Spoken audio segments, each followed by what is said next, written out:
కొన్ని చోట్ల చూడండి, ఈ సంపుటీకరణ చాలా విచిత్రంగా చేస్తూ ఉంటారు.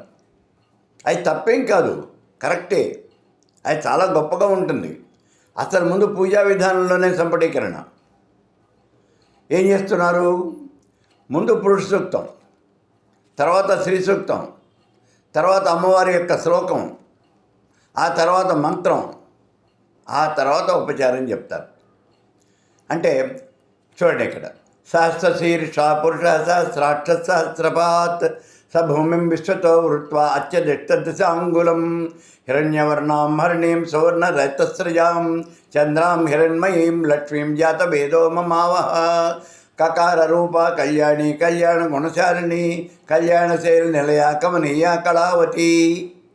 ఇప్పుడు మంత్రం కైల హ్రీం హసకాల హ్రీం సకల హ్రీం శ్రీమాత్రే నమః ఇత్యావాహనం సమర్పయామి.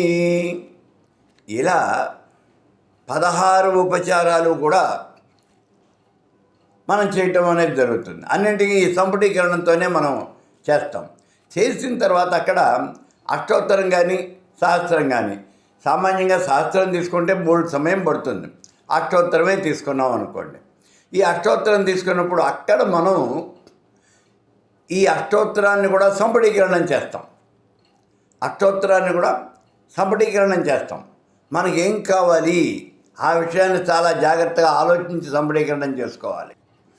వివాహం కావలసినటువంటి వాళ్ళు, అనుకూలమైనటువంటి భర్త లేదా భార్య వాళ్ళు కావాలి అనుకుంటున్నారు. ఇప్పుడు చూడండి, భార్యాం మనోరమాం దేహిం మనోవృత్తానుసారిణీం తారుణీ దుర్గ సంసార సాగరస్య కులోద్భవాం రాయితాచల శృంగాగ్రమధ్యస్థాయై నమో నమః. ఇప్పుడు మళ్ళీ భార్యాం మనోరమాం దేవీం మనోవృత్తానుసారిణీం తారిణీ దుర్గ సంసార సాగరస్య కులోద్భవాం. ఇలా మనం ఈ మంత్రం చేయటం అనేది జరుగుతుంది. ఇలా సంపుటీకరణ చేసినట్లయితే మీరు 16 ఉపచారాలకి సంపుటీకరణం చేశారు.